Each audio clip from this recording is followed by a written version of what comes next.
Welcome back to the 70th online episode of Peacetime, hosted every Sunday morning by Peace Point with myself, Phra Nicholas Thanissaro, live streaming from our meditation center in London.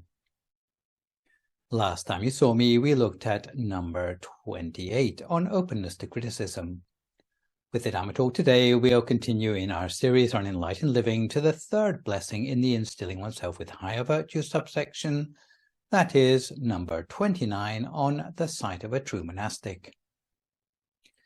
So today's session will run to about an hour and 10 minutes, starting with a 20-minute talk to define the sort of monastic it is a blessing to see, then 30 minutes of meditation and 20 minutes on how to see a monastic in a way that brings blessings. The underlying principle of acquiring the higher virtues is that the patience and openness to criticism developed in the earlier blessings, together with seeing a true monastic in this blessing, will be a foundation to prepare us to discuss spiritual teachings with a monastic, which is the topic of the next blessing. The objectives of this blessing are firstly to make ourselves worthy of discussing the Dharma with a monastic. Since a monastic is an ordained person who has no need of anything from anyone, they are no longer motivated by fame or social standing. If we cannot be sufficiently patient to listen to what they have to say, then why should they bother to teach us at all? Even if you were to conduct yourself in a pleasant way, their main priority is to attain liberation from the world, training themselves in seclusion. This is why, if you were to conduct yourself in an inappropriate way, you would be an unattractive prospect indeed to be taught by them. The second objective of seeing a true monastic is to recognize the sort of monastic able to benefit us with their teaching. Part of the objective of this blessing is to allow us to recognize a good monastic when we see one, and at the same time to avoid being taken in by those masquerading as monastics. We mustn't overlook qualities that make someone a true monastic, otherwise we run the risk of meeting a monastic without recognizing them as such, as did the main character Gamanita in Karl Gellerup's Nobel Prize-winning novel The Pilgrim Gamanita, about a man who searched high and low for the Buddha, hoping the Buddha would heal his broken heart. One day he met an old monk and ended up talking to him all night, because the monk seemed to be able to answer all his questions. The next morning he bade the monk farewell and continued on his search for the Buddha, without realizing that the monk he'd been talking to all night had been the Buddha himself. Even when at the end of his life he was gored to death by a mad cow, he still didn't realize who he'd been speaking to. This is why, if you don't want to make the same mistake as Gamanita, you must study the 29th blessing of the Mangala Sutta attentively. The third and final objective of seeing a true monastic is understanding by example the meaning of Dhamma we have not experienced for ourselves. With higher virtues, if you just say such and such is a good virtue, is good in such and such a way, it brings the listener no close to understanding it. You always need to give an example. Supposing you tell someone, keeping the ethical precepts will unburden your mind, and someone had never heard of the precepts, they would disagree immediately because ethical precepts look like a way of cluttering up the mind with prohibitions. To the uninitiated, the more precepts you have, the less life has to offer. To them, being as free as a bird equates with keeping no precepts, because you can do exactly as you please. You can be edgy, you can be badass, you can be promiscuous. They would argue that keeping no precepts would certainly make for a happier life. They have only ever seen cheerful drunks, nightclub singers, dancers, and boxing crowds. So if you insist keeping the precepts makes you cheerful, they might accuse you of lying. However, the day such a person meets up with a monastic who keeps 227 precepts, who is peaceful and has a radiant complexion, they will realize, yes, monastic is cheerful too, but it may be a kind of cheerfulness that they have never encountered before. On the contrary, if someone has never met such a monastic before, there would be no way they could realize the capacity of the precepts to make people happy. People need to understand things based on their previous experience. If one tries to understand something new in terms of experience in which one is lacking, it's impossible to make the conceptual leap. There is a quick story to illustrate this point. Once upon a time there lived two friends, a turtle and a fish. The fish was confined to the water, but the turtle was amphibious and could travel in the water or on the land. When the turtle returned from its travels on the land, it would tell the fish about all it had seen. At first the fish was not very interested, but after hearing the stories about the land, day in, day out, it became more and more fascinated. The fish asked, "When you say that birds fly, do you mean like a frog?" Well, everyone knows the difference between a hopping frog and the flight of a bird. But the turtle was unable to make the fish understand the difference. "And when you say that elephants are large and have tusks, are the tusks the same as the whiskers on a prawn?" Again, the turtle was unable to make the fish understand the difference. "And when you say that trees have trunks, branches and twigs with leaves, are they the same as seaweed?" The turtle was unable to make the fish understand the difference. However many questions the fish asked, the turtle was unable to explain. Finally, the turtle realized that there is one important condition for being able to explain things to another person, that both people must share common experience to be able to communicate. Without such common experience, the speaker may as well be speaking to themselves. It's like trying to explain the spiciness of Thai chili to a European who's never tasted it. They may ask, "Is it hot?" And when you say yes, they assume it will be hot like ginger, or corns or maybe mustard. The only way to explain it is to share first-hand experience by saying, "Open your mouth and shut your eyes," at which point it will suddenly dawn on them that hot for Thai chili means hot like red-hot charcoal. The word for seeing a true monastic in this blessing is samananancha dasanang. The etymology comes apart as two words, the word samana, which means peaceful one, and the word dasanang, which means to see. To look a little closer at what we mean by samana, we had better compare translations of a few other similar words. The word papajita means an ordained person, in other words, a person who's gone forth into the homeless life. They will not marry and have decided to remain single and to spend their time training themselves in meditational discipline instead. A papajita can belong to any religion and may not necessarily be Buddhist.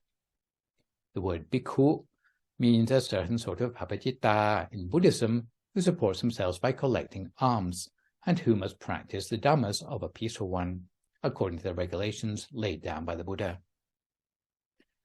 The word samanera means a novice monk, which is also a type of papajita, but is usually a minor aged between 7 and 20 unless they are an adult postulant. Even those who wear white to practice their precepts at the temple are also a precursory sort of ordinand. Buddhist nuns are also a form of ordinand.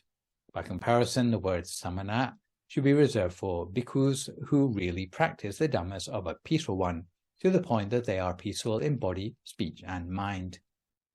A samana, therefore, means a monastic whose body, speech, and mind are already well trained, someone who I refer to from here on as a true monastic. In previous revisions of this lecture, I always used the word monk instead of monastic, but thinking about it, all the same blessings can be derived from seeing a well-practicing female monastic, so I have chosen to use a more inclusive word. As for the word dasana, this comes from the same root as a possibly more familiar word darshan. The word translates literally as viewing, but can also mean to have audience with. It is also spelled darshana, and in Indian philosophy and religion, particularly in Hinduism, it means the beholding of a deity, especially in image form, a revered person, or a sacred object. Hindus especially have the idea of deriving blessings from laying eyes on a guru. Darshans are also found in Buddhism and Jainism, but in the Buddhist context we are looking at today, it means seeing an exemplary sort of monastic. Just because a person shaves their head and dons robes doesn't automatically make them a true monastic, as many of you will be aware from the recent news feature about meth-addicted monastics in Thailand. Unfortunately, there are some monastics who have a daily regime which consists of nothing more than eating, sleeping, and watching the sports channel. Such monks could hardly be called true monastics. At the most generous, they might be considered trainee monastics, nothing more than bhikkhus. So you have to be careful about your definition of a true monastic, because if you pick the wrong sort of monastic, you will regard monks as parasites rather than blessings. In cases where you see monastics doing unsuitable things, you should remind yourself that they are just trainees, but are not yet true monastics. The Samanyapala Sutta teaches us not only the thing which identifies a good monastic, but also characteristics of monastics to be avoided. The first of these is lacking faith in the Vinaya, or monastic discipline. It leaves monks without any intention to train or improve their ethical behavior. Some ordain simply to escape their worldly problems, like monks in the news who were usually meth heads before they were ordained, or to avoid the hard work of earning a living. Some ordain to evade legal proceedings. The second characteristic of a problematic monastic is laxity in following monastic code of conduct. This is obviously in the case of monastics lying, taking drugs, taking an evening meal, or listening to music. The third characteristic of a problematic monastic is going to places which are out of bounds, or agojara, for a monastic. This may include monastics going to a place of entertainment or commerce on personal business instead of by invitation. The fourth characteristic of a problematic monastic is gambling or encouraging supporters to waste time with gambling. The fifth characteristic of problematic monastic is being interested to converse on worldly subjects. Such subjects might include fashion or waging war, or other subjects not directly concerned with monastic duties. The sixth characteristic is involvement with jobs that are the domain of the householder. These may include tasks such as matchmaking, or being a go-between, or canvassing for votes. A seventh characteristic is making a living out of black arts. Examples might include fortune-telling, initiations, charms, witch doctory, numerical house charms, and yantras, making predictions looking at the vital signs of adults, children, or animals, or lucky stars for marriage. An eighth characteristic is playing games, and such games might include chess, drafts, cards, computer games, or even ball games. A ninth characteristic is boasting, and this may include boasting about one's personal ability or looking down on the abilities of other monastics. The 10th characteristic of a problematic monastic is indulging the senses, which is particularly difficult to avoid in the present day with the accessibility of the internet. The 11th characteristic of a problematic monastic is distorting the teachings, and this may include explaining Buddhism in a way that deviates from the Dhamma Vinaya, or which perpetuates false views such as the non-existence of heaven and hell, that death is the end of the story, or that there's no afterlife. 12th characteristic is deviousness, because monastics may in some cases use dishonest means to mislead the public, for example, into understanding that they have attained the stages of sainthood. I once came across the example of a monastic who had predicted disaster for a mixed couple, a Western husband and a Thai wife, which they could only avoid if a substantial donation were made to his temple. Although the couple were not taken in by this charade, it shook the faith of the Westerner, who never trusted Buddhist monks again. And the final characteristic of problematic monastics is displaying a lack of contentment. This might be noticeable from the way a monastic's accommodation is furnished, with excessive luxury perhaps, a big screen TV, accumulating lots of bric-a-brac beyond any possible utility, none of which are helpful for their Dharma practice. There may be characteristics of unworthy monks beyond these 13, but any one of the 13 behaviors I've mentioned is sufficient for you to suspect a lack of authenticity. So don't go wasting time with monastics who say they can turn silver into gold, or can give you a fertility spell, or predict lottery winners. In the upcountry temples of Thailand, lay people get very excited about monastics who say they can predict winning numbers on the lottery. When coming to Wat Phak Nam, however, such people would be disappointed because Luang Por used to make it known at Wat Pak Nam there's no holy water, no lucky numbers, no spells, no fortune-telling. All we have is a stopping of the mind. What do you want from the Buddha's teachings, the bark or the heartwood? Shortly after World War II, around 1955, black market lotteries were rife in Thailand. Normally anyone asking for lottery tips would be chased out of that temple. One day, however, a regular in the congregation who practiced meditation sporadically had come to Luang Por asking for lottery tips to ameliorate his poverty. Luang Por didn't say a word, but he turned to one of his attendants for a pencil and paper. Luang Por scribbled briefly on the paper and sealed it in an envelope. The layman put out his hand to receive the envelope, but Luang Por withdrew it from reach, saying, "Don't forget, this lottery is going to be the most important of your life.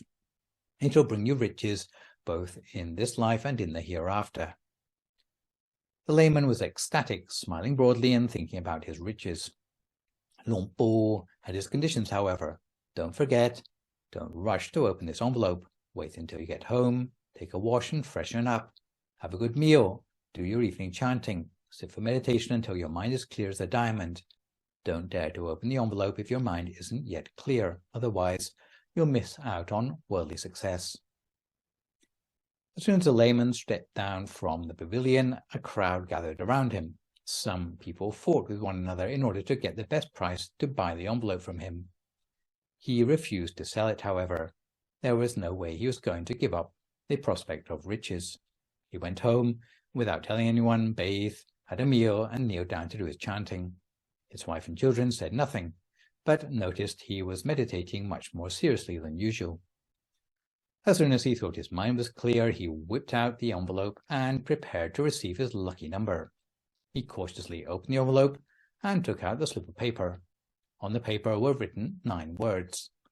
"The more you gamble, the more you rob yourself." He nearly had a heart attack. He thought angrily, if Luang Por wasn't going to help on the lottery, why didn't he just say so? Why does he have to insult me as well? Next, he felt regret that he hadn't sold the envelope when all those other people had offered to buy it. However, the peace of mind from having just completed his meditation still pervaded his mind, and he started to think, if Luang Por has gone to such lengths just to teach me a lesson, it means that I really have no chance of winning the lottery. And from that day forth, he lost all interest in the lottery. All his old lottery friends who had used to be wealthier than him gradually went bankrupt one by one. Some never won the lottery. Others did win, but the organizers refused to pay up and died in the ensuing fights. The layman continued with the task of earning an honest living, and from the successful business and the money he saved from not buying lottery tickets, he soon became wealthy and contributed to the temple's upkeep. At last he realized that Luang Por hadn't tricked him with promises of fortune all those years ago, but had wanted him to realize his true wealth rather than letting the lottery gobble up all his income. As we will see later, there are different levels on which we can catch a glimpse of a true monastic. However, we can start by making some generalizations which apply at all levels of description of a monastic's behavior. Firstly, a true monastic must be peaceful in action. They must be completely free from actions that might harm others. They cannot carry weapons, pick fights with others, or even join a demonstration, except perhaps for protesting an alcohol IPO on the stock market. They cannot beat the pulpit with their fist as they give a sermon. None of their physical actions must be provocative. Anyone who sees them must be left with nothing other than a positive impression. They may not be attractive in the same way as a movie star, but they will be inspiring and uplifting to those who see them. If a monastic has no presence, then maybe it is because they lack confidence in their own worth. A true monastic will have confidence in their own good deeds, so they will not feel embarrassed no matter what company they're in. Second, a true monastic must be peaceful in speech. They must be completely free from malicious gossip, harmful speech, or boasting. How would you like to meet a monastic who said, "My temple is the best. Any other temple pales by comparison"? My way of meditation is the best. Don't bother paying attention to any other sort of meditation. Monastic must be well-spoken, and what they say must be serious, not just said to get cheap laughs. It's also not suitable for a monastic to take sides in matters such as politics any more than they would refuse a particular person a funeral. Thirdly, a true monastic must be peaceful in mind. They must train themselves to rid the mind of thoughts of greed.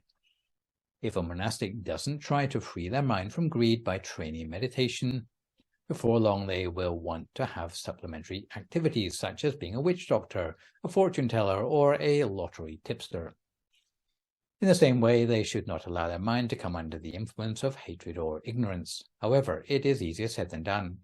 They must try to train the mind the whole of the time and always maintain a good temper.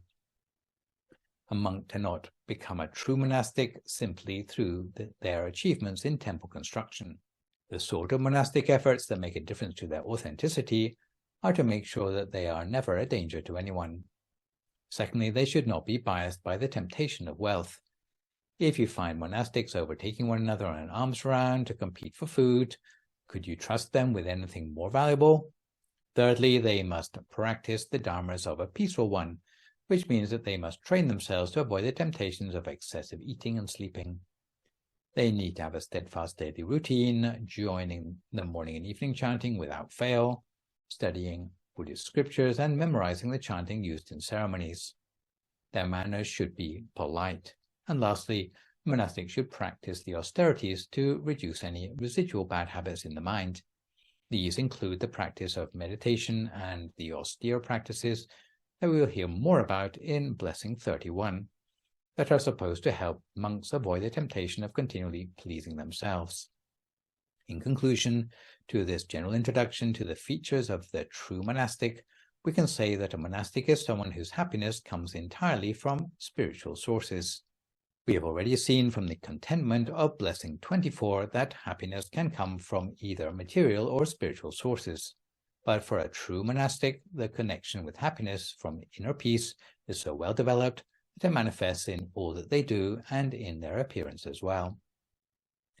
So now we are a little more well informed about what is meant by seeing a true and not so true monastic.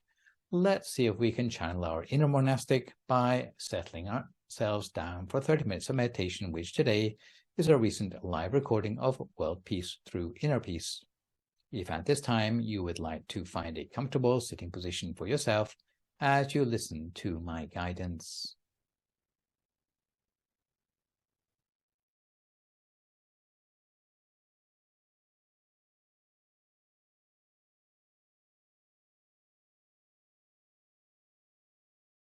So if you'd like to start by making yourself comfortable for some meditation practice, which is essentially realigning our mind with the most peaceful place within us. Some people might be sitting on the floor, in which case you'd sit cross-legged with your right leg over your left leg. If you're sitting on a chair, then it's sitting with your back fairly straight. And the ideal way to put your hands together is with your right hand on top of your left hand, your hands palm upwards in your lap. The index finger of your right hand touching against the thumb of your left hand. And at this point, you can close your eyes very gently. You might close your eyes as if you're only just half closing them, almost as if you were closing your eyes to go to sleep. Never squeeze your eyes closed, and make sure there's no pressure around your eyes. And although we've adopted the ideal body position for meditation, we might take a few moments just to check down through our body, to be sure that each and every muscle in our body is as relaxed as possible. starting at the top of our head, scanning down through the whole of our face, relaxing the muscles as we go, relaxing our jaw, our neck, and letting our shoulders drop to their natural height, just letting any tensions go. Relaxing both arms, forearms, hands and fingers, until the way our hands rest in our lap is as light and gentle as possible.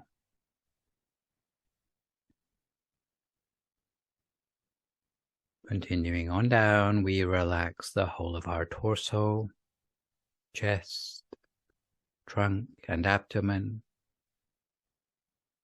especially the muscles across our tummy. And then we relax both legs, all the way down to our feet and our toes. You might notice, in case there's any knots of tension remaining, we do our best to relax them as far as possible, until our whole body feels ideally light in weight, possibly as if it has disappeared or melted away into the atmosphere around us.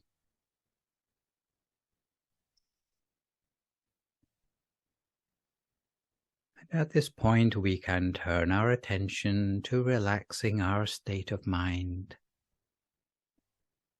It's also part of our pre-flight check before the meditation itself. So putting our mind in a positive mood, as if our whole mind were filled with happiness and joy, as if within us felt bright and clear, free of any worries or anxieties, with no concerns about anything at all.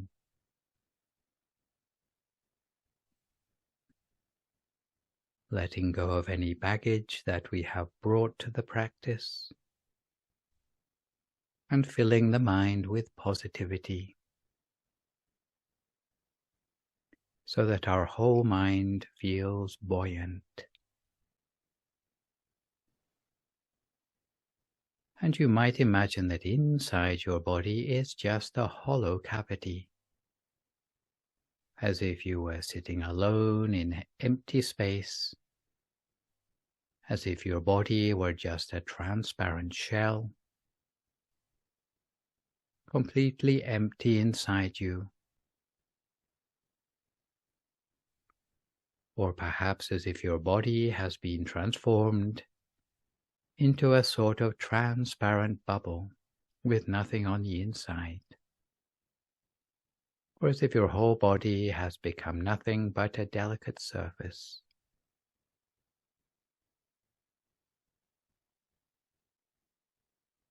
And within this empty space of our body, this personal space of ours, we remember back to that visual image or tactile object which we imagined a few moments ago. This time letting it float gently downwards within the space of our body until it reaches a point somewhere around the center of our abdomen, at our solar plexus, or as we sometimes know it in our tradition, the seventh base of the mind, about 2 finger breadths above the level of the navel.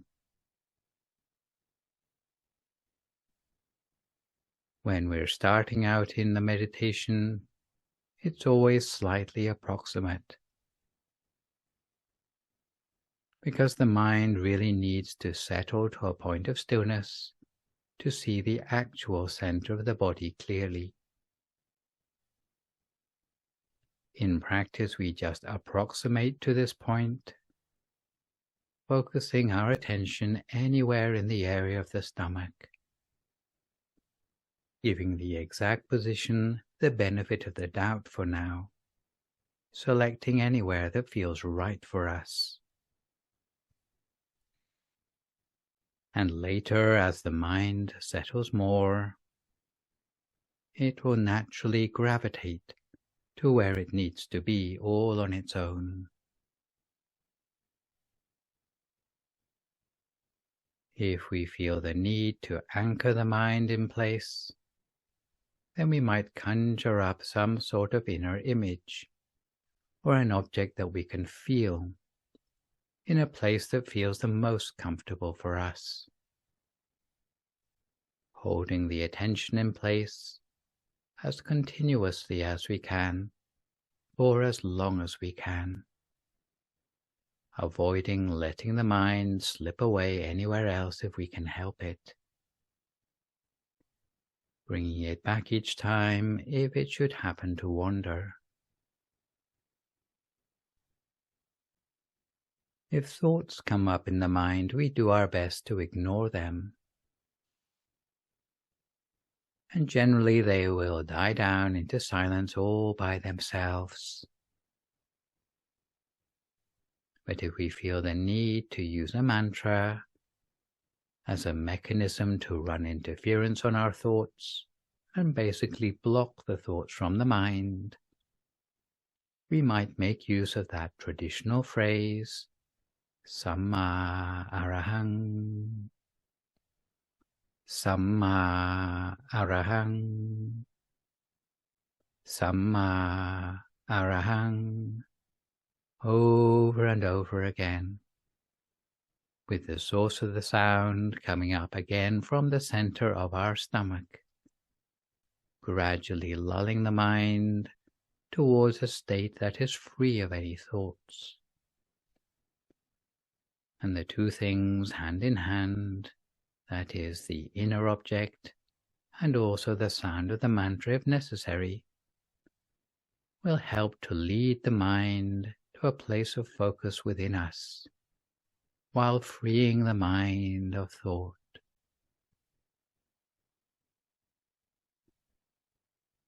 We cultivate our mind in this way, lightly and gently, using only the lightest possible attention. Little by little, we'll start to pick up on the sense of increasing quality in relation to our inner self, and by implication, this spreads outwards towards our quality of life and quality of environment as well. Because sometimes meditators are characterized as a little bit selfish, almost as if we were turning our back on the problems around us in the world. But on a deeper level, what we're doing in the mind is like returning something of the benefits of our meditation to the world around us, not to speak of what loving kindness can do for those around us in the world. Because true peace in the world cannot come about simply by dialogue or debate or even by disarmament. So meditators have a way of contributing to a state of peace in the world where people try to be the change they want to see by bringing peace first of all to their minds, sorting out the obstacles to peace on the battlefield of the mind by reducing the impurities there. So for now, we look inside ourselves to the true source of peace, captivating the mind at the center of the body by means of our inner object and also the mantra if necessary, each to our own practice now in silence, just for a few more moments until we come to the appropriate time.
If you find your mind has wandered off onto other things, each time you realize, just bring your attention back again to the center of your body as before. Bring your attention back to the center of the body as many times as it takes to build up that sense of continuity between your awareness and that special place at your center. As you continue to cultivate the mind in this way, you'll find that the number of thoughts become gradually less, with or without the mantra. You'll find that the gaps between the thoughts become gradually longer, until the gaps between the thoughts become longer than the thoughts themselves, and you start to be able to see through to what lies beneath the thoughts in the mind, beneath that superficial layer of rational thinking, giving you access to more intuitive places in the mind, a deeper level of the subconscious, gut feelings, inner wisdom, until at the point where the thoughts die down completely, we'll start to have a permanent connection to those deeper functions of the mind. But for now, we keep our mind on track lightly and gently, keeping our mind in place with nothing more than a feather-light touch, each to our own practice for a few more moments now, till we come to time for some loving kindness meditation.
So we continue to keep our mind on track at the center of the body the whole of the time.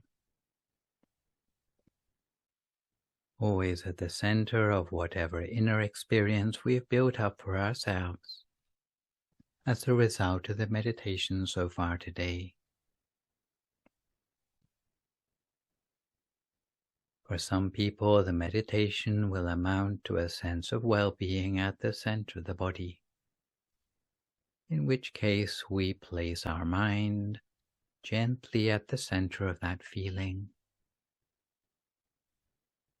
For others, it may be a sense of subtle illumination at the center of ourselves, in which case we bring our mind to the center of that illumination. For others still, it may be more like imagery, pictures large or small in the mind.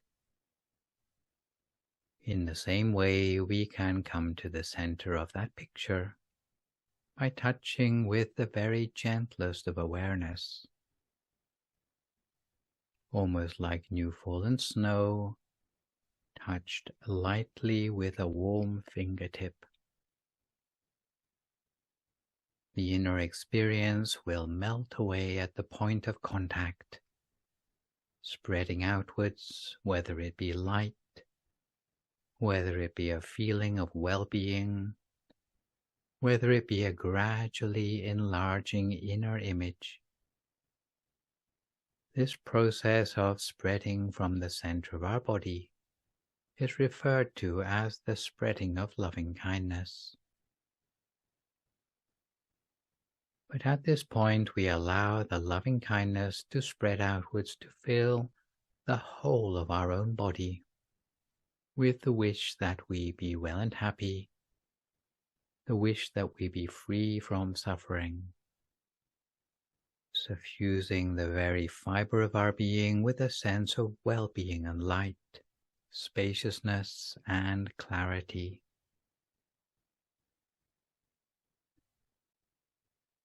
And from there we allow the same feeling of loving kindness or visualization of loving kindness to spread outwards beyond the boundaries of our own body, out into the room around us, out into the building around us, outwards into the neighborhood and perhaps beyond, encompassing all the living beings in its path, in ever-widening circles, reaching out to those living beings with the wish that those living beings be well and happy, free from suffering, live together in peace and harmony.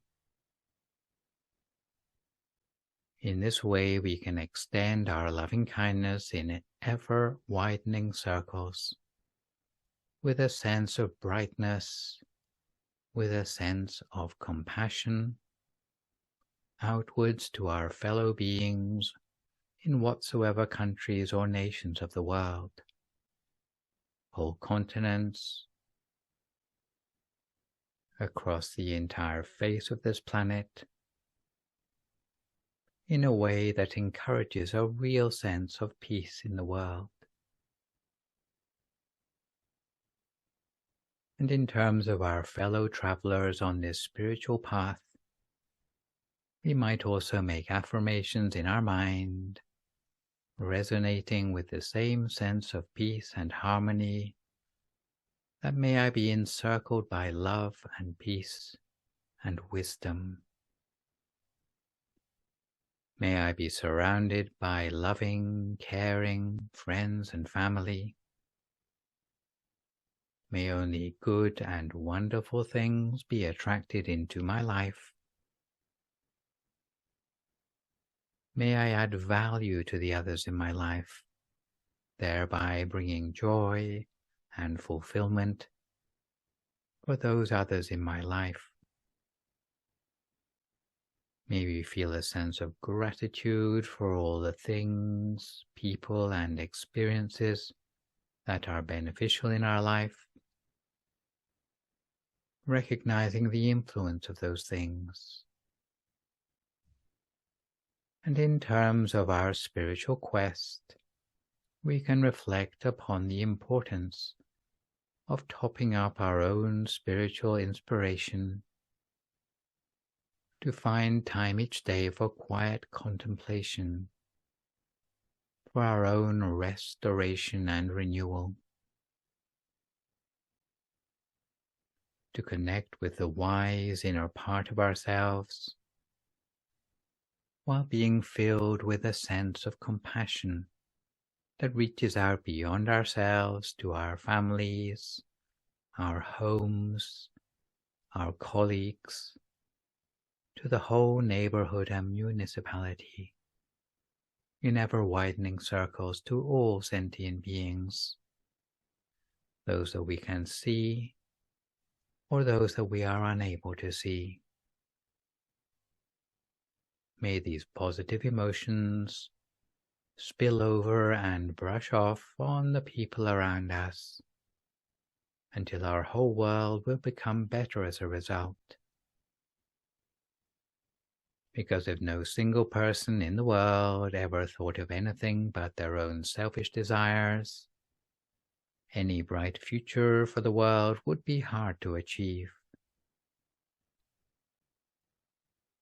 But if individual meditators can cultivate and share the best in themselves, the best of intentions, words, and actions all around them, the world will be turned around into a place that's more welcoming and abundant with opportunities. And the same effect will be magnified and multiplied exponentially when individual meditators gather in groups to practice together, in person or online, until a critical mass is reached that will be the turning point for peace in the world. But for now, we extend our loving kindness, our positive energy in this way, for ourselves and others, for the last few moments of our meditation practice in silence, until we come to the appropriate time.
Sappa Buddhanupavena, Sappa Dhammanupavena, Sappa Sankhanupavena Sattha Soti Bhavantu Te.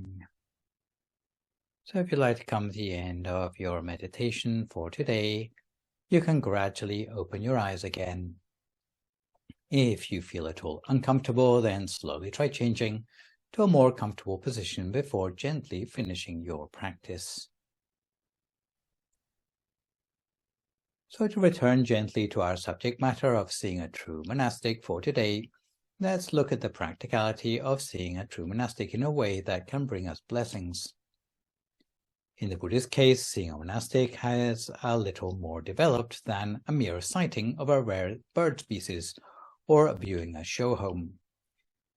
Even spotting a monastic pass by your door is not exactly what is meant by the sight of a true monastic. What is intended is to be on closer terms with the monastic until you can start to distinguish the virtues of the monastic in question. So to see a true monastic is not as simple as it sounds. In fact, the word to see can have 3 different levels of meaning. Firstly, there is seeing with the eye, which refers to a monastic's outward appearance. Secondly, there is seeing with the mind, which refers to a monastic's outward behavior. Lastly, there is seeing through meditation, which refers to a monastic's inner attainments. The reason we have to look on all three levels to see a true monastic is because every person is many-layered. So let's consider each level of description in turn. According to the Samanyapala Sutta, which is the second discourse of the Digha Nikaya, the outward appearances of a true monastic, which can to some extent be observed from their outward manner and behavior, some of which we have already seen in blessing number 9. The first of these is to be a monastic who has ordained with an aim in mind, which means being obviously purposeful in training themselves to be a good prospect, whether it be in the restraint of the senses, becoming educated in Buddhism, both in theory or pariyatti and practice or patipatti, by study of the scriptures and following a correct method of meditation until being able to tame the mind, bring peace, radiance, and eventually wisdom to understand life and the world as it truly is. In addition to this, they ought to be restrained in accordance with the patimokkha or patimokkha sambhara. They ought to be pure in livelihood or ajiva parisuddhi, and they ought to use the requisites only after reflection or paccaya paccavekkhana. Only monastics who have manifested such characteristics are worthy of the praise, faith, homage, and support of householders. Second level of seeing a monastic is seeing with the mind. This means appreciating the good manner and conduct of a monastic. We might notice that in the kuti of a monastic there are virtually no possessions, that the monastic hardly owns anything but the humble bedclothes and a set of Buddhist scriptures. The small amount of possessions would lead us to suppose that the monastic studies the Tipitaka whenever they are free.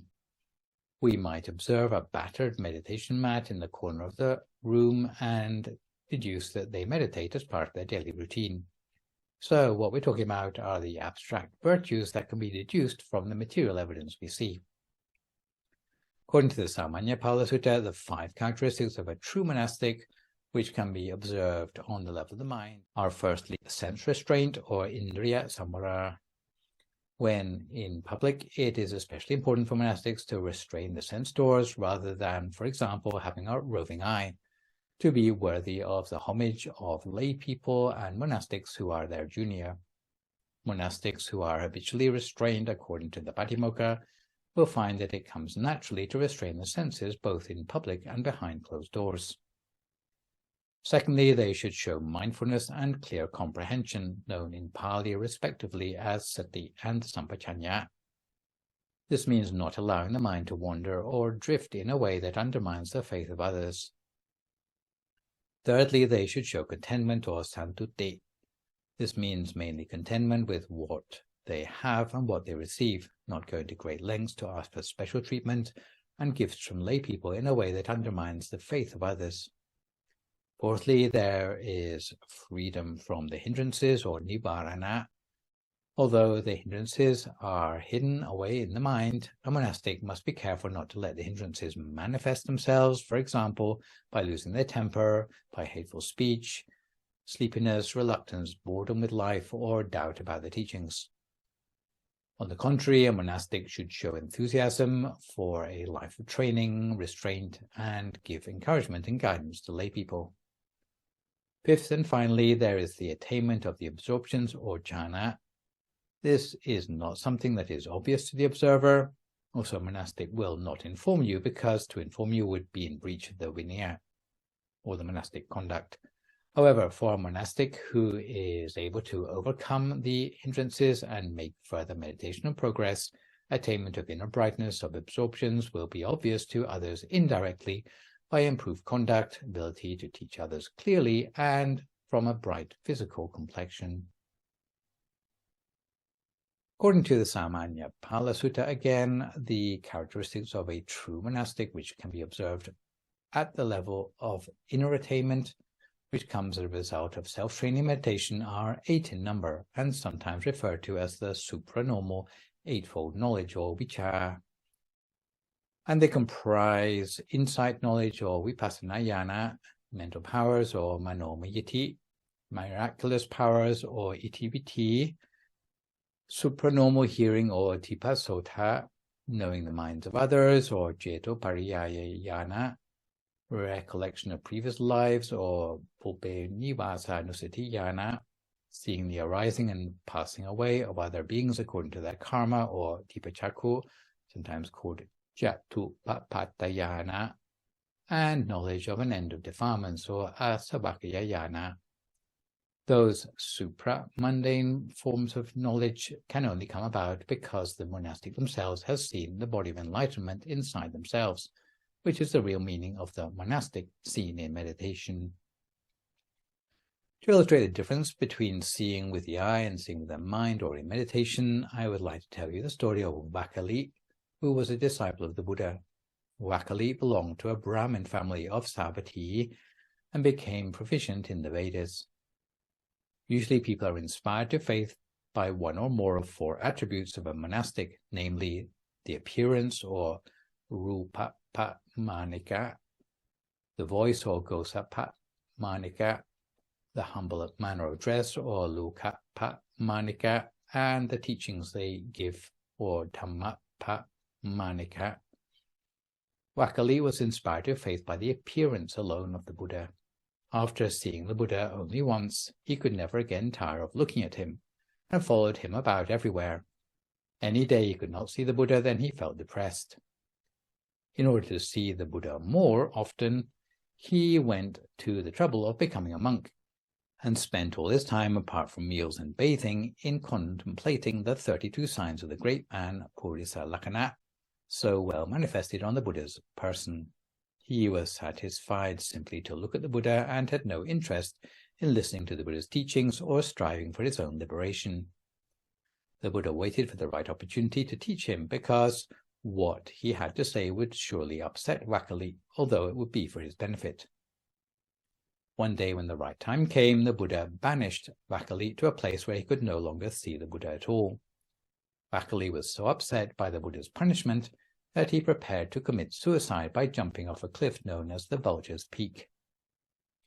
Fully aware of Vakali's intentions, before he was able to jump, the Buddha went to him and appeared to him teaching the famous words, Alang Vakali, King Te Imina, Butikayena Ditena, Yo Ko Vakali Dhammang Pasati, So Mang Pasati, Yo Mang Pasati, So Dhammang Pasati, which translates as, the sight of my foul body is useless. He who sees the Dharma sees me. He who sees me sees the Dharma. Filled with joy, Vakali rose in the air, pondering on the Buddha's words, and realized arahantship in mid-air. So this is an example of someone who received blessings by looking at the Buddha properly, namely seeing his body of enlightenment or body of the Dharma, rather than just his physical appearance. In order to gain the full benefit of the sight of a monastic, it's important not only to see that monastic, but also to hear their teaching, to memorize it, to reflect on it, and apply it for one's own and others' benefit, in the same way that was mentioned for academic teachings in Blessing 7 on the learning process. In addition, it's also necessary to help and support the monastic in order to learn by example the virtues which may be hard to transmit in words. In order to gain full benefit from seeing a true monastic, if we should have the opportunity to offer hospitality, either in one's home or perhaps if we come across a monastic who is traveling, being able to offer hospitality is usually considered a privilege for the provider because it traditionally brings 5 blessings: the path to heaven, rebirth in an influential family, and attainment of honor, wealth, and wisdom. For these 5 benefits to come to those offering hospitality, the person providing it should try to make sure the hospitality covers the entire traditional package. Firstly, the householder should treat the monastic with respect, and this may refer to bowing with a 5-point bow to the monastic. If it's not convenient for you to bow, for example, the floor might not be clean, or there are a lot of people, you risk being run over by a car, then join your hands in a gesture of prayer, and it's better than nothing. It might also refer to standing respectfully, which means not turning your back on the monastic or otherwise ignoring the monastic. It may refer to looking upon the monastic with faith and respect rather than looking daggers at the monastic or surveying the monastic from head to toe as if trying to say, is that person really a monastic, or what did the cat drag in? Secondly, the householder should prepare a seat or asana for the monastic, which may mean a high or a clean place to sit. Sri Lankan Buddhists will cover the designated chair with a clean white cloth, and it's customary to give the best seat, whatever that may mean, in the house for the monastic to sit on. Thirdly, the householder should offer refreshment or requisites to the monastic, for example, by offering a donation to the monastic of an appropriate amount for their journey ahead, or even something as simple as a glass of water counts as requisites. I once visited a house of some very poor people in Burma. Our minibus had broken down in their neighborhood. The people could afford nothing to offer the monks and had no fancy place to sit, so what they did instead was to let the monks stand in the shade of their house. Lastly, the householder should look for the opportunity to converse with the monastic about the Dharma. In the scriptures, by way of warning, there are several examples of those who failed to treat a monastic of attainment hospitably, such as Koka the hunter, who set his dogs on a monk, where poor treatment of monastics tends to come back on oneself, karmically speaking. For today, we have time for a final story which illustrates the power of merely glimpsing the Buddha, where a person allows the sight of a monk to fill their heart with faith. In the time of the Buddha, there was a town called Savatthi, where a Brahmin called Adina Upaka, which literally means Mr. Never Give, on account of his being known for his stinginess. He had only one son and was very fond of him, wanting to give him a pair of golden earrings. Nonetheless, his stinginess got the better of him, and instead of paying a goldsmith to make the earrings, he beat out the gold himself and gave his son the pair of burnished earrings. In this way, the son came to be known as Master Burnished Earrings, or Mata Kundali. When Mata Kundali was 16 years old, he had an attack of jaundice. The mother looked at the boy and said, "Brahmin, your son is sick. Have him treated by a doctor." However, the Brahmin said, "Wife, if I sent for a doctor, I would have to pay an expensive fee. Do you care nothing about such extravagance?" So the wife asked the Brahmin what he was going to do about it. He replied that he would manage things as economically as possible. So the Brahmin went to various doctors and, considering hypothetical advice to be free, asked, "What are you in the habit of prescribing for such and such an ailment?" Those doctors made vague references to medication such as the bark of trees and let the Brahmin go on his way. The Brahmin procured some tree bark and prepared a remedy for his son, but in spite of all he did, his son's condition grew worse day by day, until finally he was beyond help. Only then, perceiving that his son was very weak, did the Brahmin send for a proper doctor. The doctor took one look at Mata Kundali and excused himself, saying to call another doctor instead. The Brahmin now realized that his son was on his deathbed, but instead of being concerned about the well-being of his son, he worried, "Any visitor who comes to pay their last respects to my son will see all the wealth hoarded up in my house and criticize me for not spending it on a proper treatment for my son. Therefore, I will put my dying son out on the balcony so that they can visit him there." That day, very early in the morning, the Buddha was meditating, as was his habit, to see to whom he could bring the maximum benefit that day. The vision of Mata Kundali lying on his deathbed on the balcony appeared to the Buddha in his meditation. As soon as the Buddha saw this vision, he realized, "If I do not go to this young man to inspire faith in him, he will die without having performed any merit in his life." Later that day, having prepared his robe and bowl, the Buddha, with a large company of monastics, entered the city of Savatthi for alms, and in due course arrived at the house of Mata Kundali. At that time, Mata Kundali was lying with his face turned towards the house. The Buddha, observing that Mata Kundali could not see him, sent forth a ray of light. "What is that radiance?" Mata Kundali asked himself and turned over. Seeing the Buddha from where he lay, he said, "On account of a foolish father, I have been deprived of the privilege of approaching so excellent a Buddha. neither have I had the privilege of waiting upon him, giving him alms, or hearing the Dharma. Now I cannot even control the movements of my hands. There is nothing more I can do. All he could do was to arouse faith in the Buddha. The Buddha said he has done enough and departed. As the Buddha receded from his range of vision, Mata Kundali passed away with a believing heart, as if awakening from sleep was reborn immediately in the second level of heaven, or Tawatingsa, in a golden mansion 30 leagues in extent. So in conclusion, to cut a long story short, the son of the Brahmin Adina Pupaka attained heavenly rebirth simply by arousing faith in the Buddha without doing any other single act of merit, apart from seeing the Buddha, though the blessing of seeing a true monk at the last moment of one's life was enough of a blessing to alter the course of his destiny. So, this session I have introduced to you blessing number 29 on the site of a true monastic. For my next live session online, which will, fingers crossed, be a week on Sunday morning, we'll continue the third blessing on the 8th group, with blessing number 30 on regular discussion of the Dharma. For good measure, I'd like to remind viewers that you can email your questions about meditation or what you've heard in the lecture to the email address, and you can see spelled out in the slide, and I'll do my best to answer these on my next session.